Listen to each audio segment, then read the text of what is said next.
All right, guys, got a great video lesson for you today. You just saw me hit 2 types of shots on my forehand side. You could also do it on your backhand. The question that came to us on the website, on the blog, was do you use the horse stance on every type of shot, on volleys, returns, ground strokes, everything? And the answer is no. You need to use the horse stance in doses and in certain types of positions. Now, what you just saw earlier is I hit 2 shots. I hit one where the ball was in the middle of the court, and I kept my back foot back. You'll see that a lot with even professional players. They'll hit, and their back leg stays back like this. You could even tap your toe for balance. That's a big one that we use in the tennis forehand solution to help you with your balance. When the ball comes wide, that's when you want to use the horse stance. You come out wide, and you finish in this wide base. Now, real quickly, the horse stance is basically finishing in a squared up base, getting square, finishing wide. And the key is just to make sure that when you finish, it's like you're sitting in a chair like this. You don't want to be bent over with your head forward and your butt back. You want to be sitting in your chair when you're in horse stance. So just remember, simple concept, in the middle of the court, you don't need to use the horse stance. When the ball is wide, you want to use it. All right, I've got a great player with us today. It's Damon Gillette from Denver, Colorado. He's going to help us out. Thanks for being here today, Damon. Of course, happy to be here. Awesome to have you.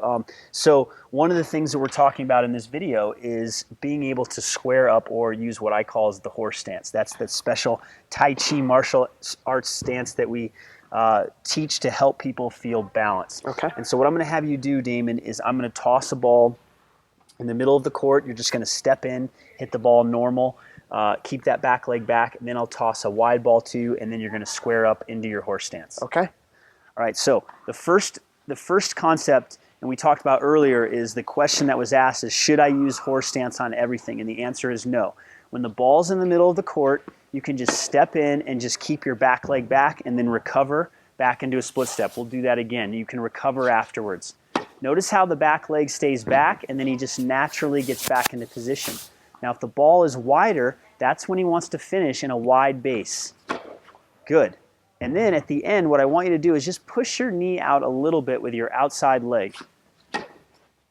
Maybe a little bit too much. Okay. Now we'll go somewhere in the middle. Awesome. So you notice that Damon was in a wide base there, and at the end of the shot, when he gets pulled wide, he wants to square up and get wide. Now I want to have Damon actually square up when the ball is in the middle, because that's another option as well. So let's go ahead and do that right now. All right. Let's take it back to the middle of the court. Damon can hit from the middle. He can step in. This time I want you to keep your back foot back for this one. Okay. So keep it back. So you notice, and then you recover. Good. Now this time you're going to square up. So step in, square up. Good. Do that again. Awesome. So you can see that Damon has options there. You can go ahead and relax.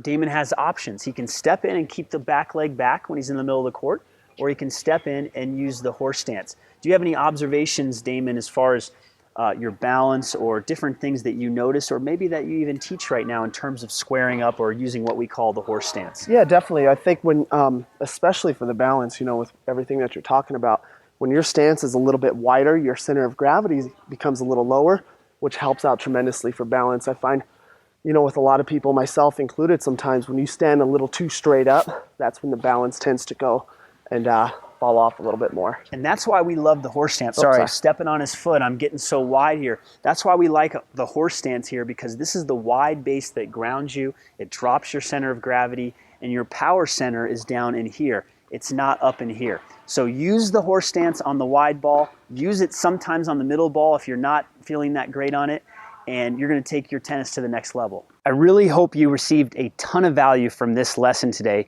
so you can go take action on the court as soon as possible.